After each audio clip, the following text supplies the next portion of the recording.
लोकसभा चुनाव को देखते बंगाल झारखंड सीमा पर नाका चेकिंग। देश में चुनाव शुरू हो गया है। आगामी 13 मई को आसनसोल लोकसभा में चुनाव होनी है।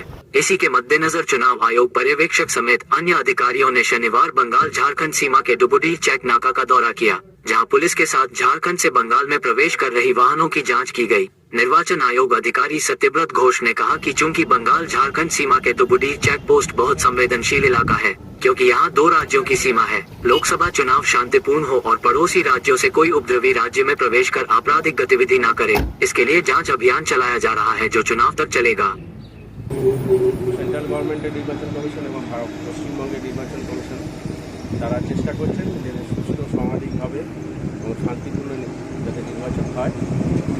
অলরেডি আমাদের পশ্চিমবঙ্গের নির্বাচন শুরু হয়ে গেছে গতকাল থেকে, যদিও আমাদের এখানে 13ই মে যে এই ভোটটি হবে, তার আগে বিভিন্ন রকমভাবে কুইজ বেস মেডিকেল টেস্ট চলছে, সেগুলো তারপরে আপনার এসএসটি, বিএসটি এবং এমএসটি বিভিন্ন রকম চেকিং চলছে। এক্সাইজ ডিপার্টমেন্টও চেকিং করছে। এবং আরেকটি যেটা সবচেয়ে বড় ব্যাপার, যেহেতু ডুবুরি চেকপোস্ট একটা ফাইটার ইন্টার স্টেট নাকা চেকপোস্ট, এখানে সব রকমভাবে বাস, মোটর সাইকেল, 4 চাকার গাড়িতে চেকিং করছে, চেকিং করা হচ্ছে। পুলিশ প্রশাসনের এখানে যিনি নাডাল অফিসার আছেন তারা করছে। এবং বিভিন্ন ডুবুরিতে 3টে নাকা পয়েন্ট আছে। বড় নাকা পয়েন্ট হচ্ছে ডুবুরি নাকা পয়েন্ট, আরেকটি হচ্ছে বড়া করে এবং আরেকটি হচ্ছে আপনার রিসার্ভ করে।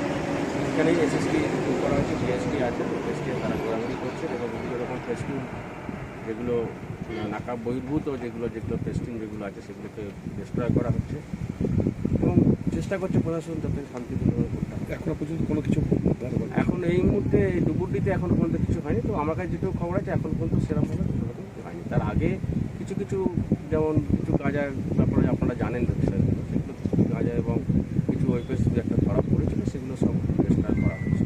ঠিক আছে, আজকে তো অবজারভার এসেছিল, আজকে এক্সপেন্ডিচার অবজারভার এসেছিলেন আজানজি, তিনি এসে আমাদের সঙ্গে আরও ডিটেলসভাবে কথা বললেন, এক্সাইজ ডিপার্টমেন্টের সঙ্গে কথা বললেন এবং ডিএমওর সঙ্গে কথা বললেন। তিনি আমাদের আর কিছু গাইডলাইন দিয়ে যাবেন। সেটা আমার খবর। আপনার আমার নাম